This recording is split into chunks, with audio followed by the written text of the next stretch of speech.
We only have a few simple rules before we start the show. Obviously, there's no smoking, but we want you to know that that also includes the use of vaporizers and e-cigarettes. Secondly, please no heckling. If we need to ask you more than once, we'll have to ask you to step out to the lounge. And lastly, no photos or recording devices of any kind, and unfortunately that includes your cell phones. In fact, if you have your cell phones with you, kindly turn those off and tuck them away. But right now, please help me welcome to the stage your very funny host and first comedian of the evening is Jason Gillerin.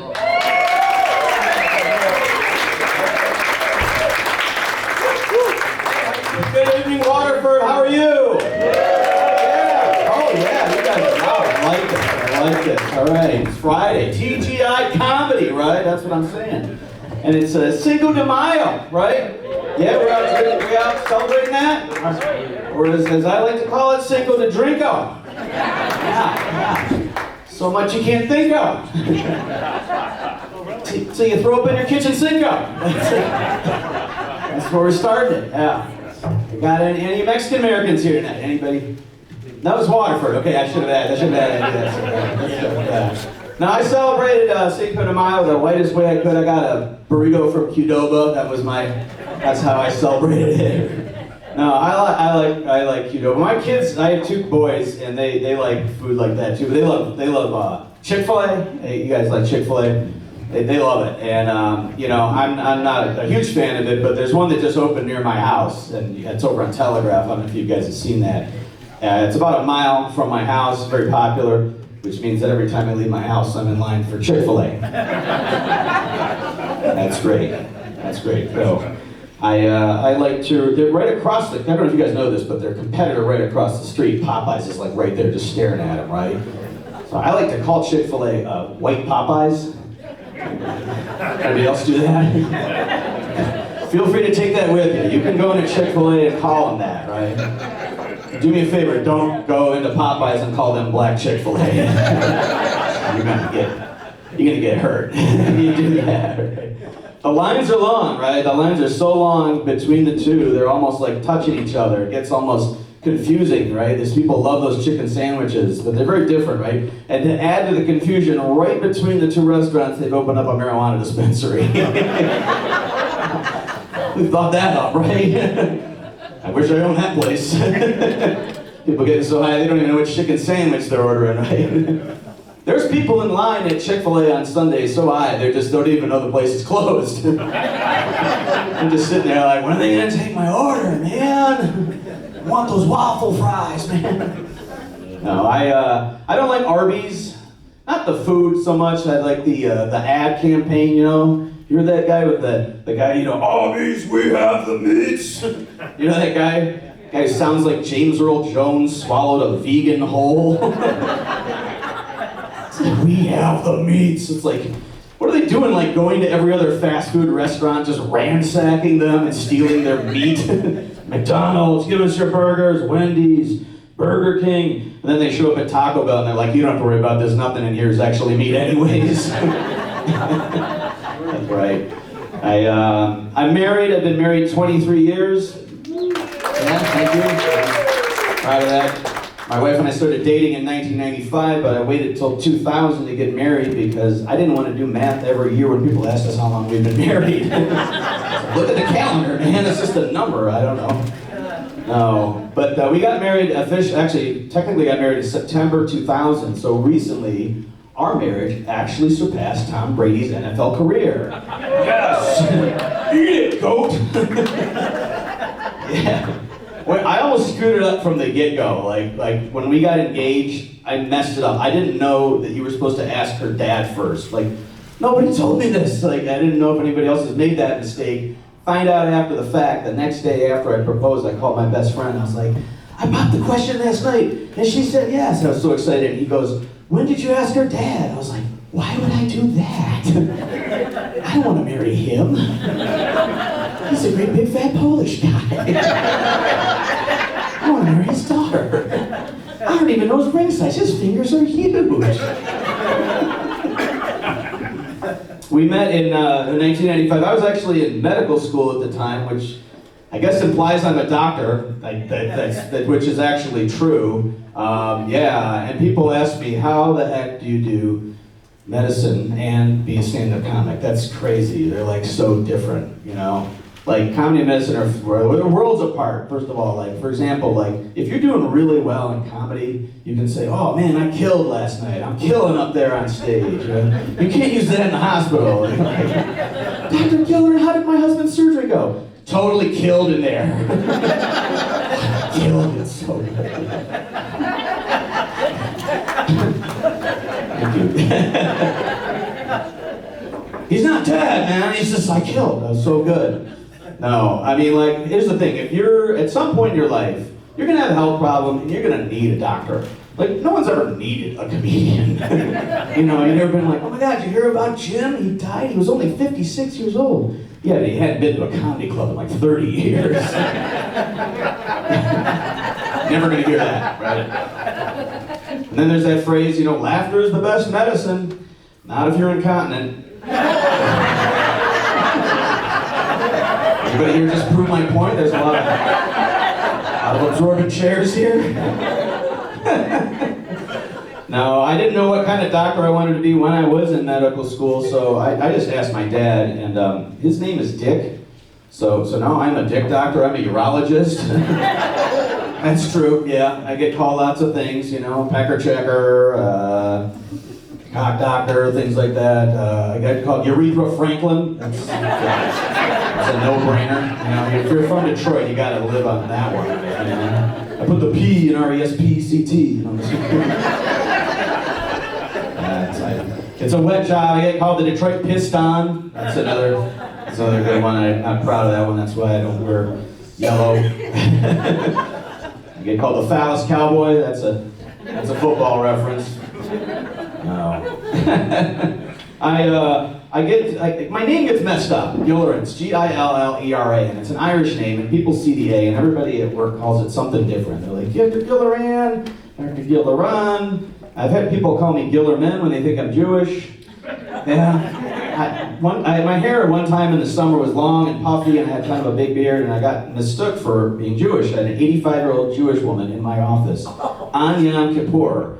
And she looks at me and she goes, it's Yom Kippur, why aren't you in temple? And I said, I got a pretty good excuse, I'm Catholic. What's yours? She's had a bladder problem, she had to see me. No, I am Catholic, I'm a rusty Catholic. Have we got any rusty Catholics in here? People out of shape, yeah, it's okay. I feel you, it's okay. I went back for the first time in a while. And there's a lot of stuff I didn't know what to do. I didn't know when to sit, when to kneel. I just looked for, like, if there's an old woman in the front row at church with like a babushka and a rosary, just look at her, see what she's doing. You know? Pretty good guide. I forgot how to do like the sign of the beast, you know, like I didn't even know, oh, you're supposed to shake the hand of this person over here and this person over here.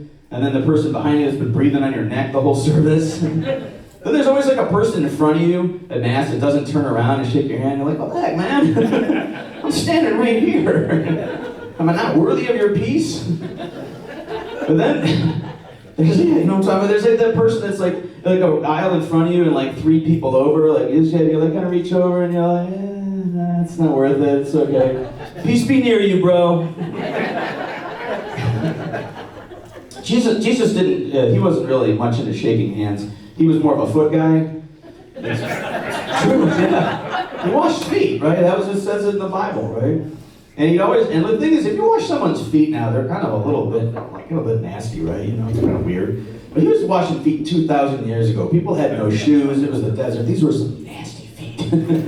So he'd have them come over, and there'd be like a bin of water, and it'd be nice and clean. The first person would wash their feet, and then the second person would wash their feet. The water would get a little bit dirtier, and someone would say, like, hey, Jesus, why don't you ever let anybody wash your feet? He's like, well, I'm walking on water all day, bro. None of these people can do it. I gotta wash their feet, okay? When you learn how to do that, you don't have to come and get your feet washed anymore.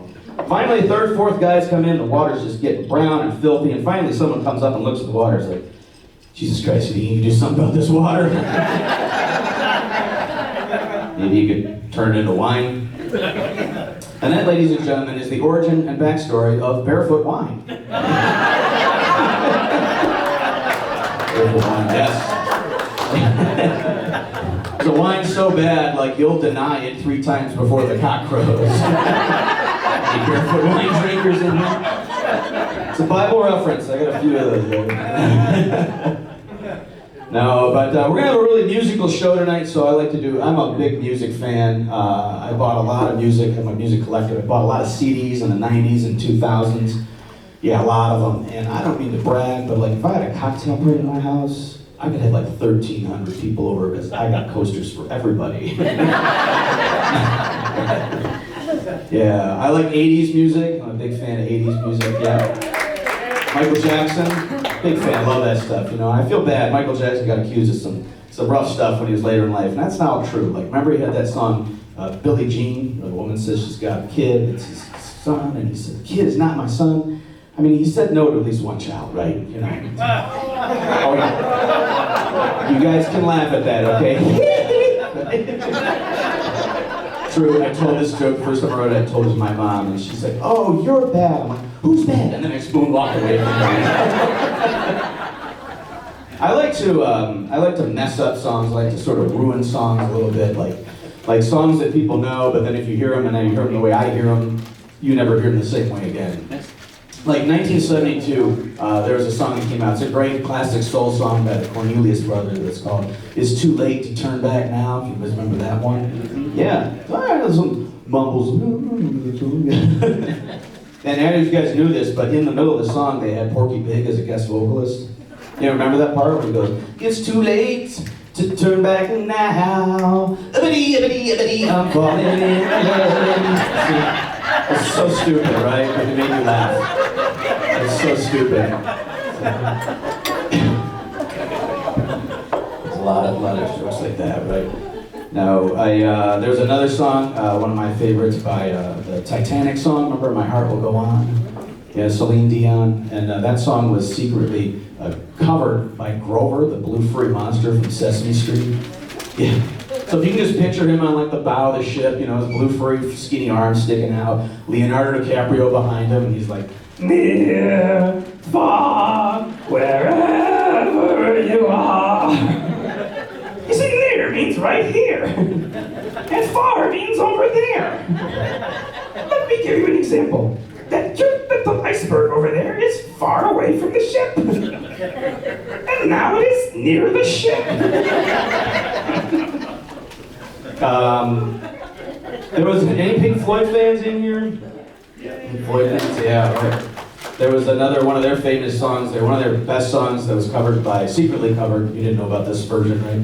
You haven't heard any of these. Secretly covered by Cookie Monster, the other blue furry monster from Sesame Street. And there was this time when Cookie Monster finally actually OD'd on cookies. Yeah. And they find him and they're rushing him to the hospital and they're putting him on a cart and he's like delirious, you know, and they're putting IVs in him and he's like, "Me have become comfortably nom nom nom nom nom."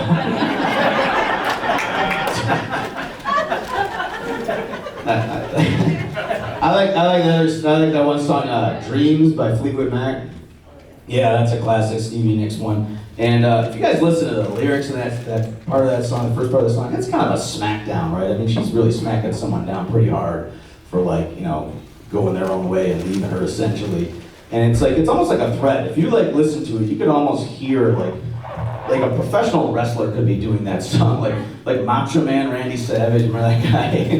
If you listen to the song in Macho Man Randy Savage voice, it sounds totally different. You know? Yeah, here you go again, yeah. You say you want your freedom, yeah. Well, I might bring you down, yeah. It's only right that you should, yeah. Play the way you feel it, yeah. Listen carefully to the sound, yeah. The sound of loneliness like a heartbeat drives you mad. In the stillness of remembering what you had and what you lost. What you had and what you lost, yeah. Thunder only happens when it's raining, yeah. All right, that's I gotta stop on that one because my throat is just dead after. You can't do Macho Man Randy Savage voice. I don't know how he did it. I guess cocaine is protective to the vocal cords or something like that, you know. Guess I gotta do like a Hulk Hogan, just doing that, some other song like that. All right, are you guys ready for your headliner tonight? All right, we've had fun.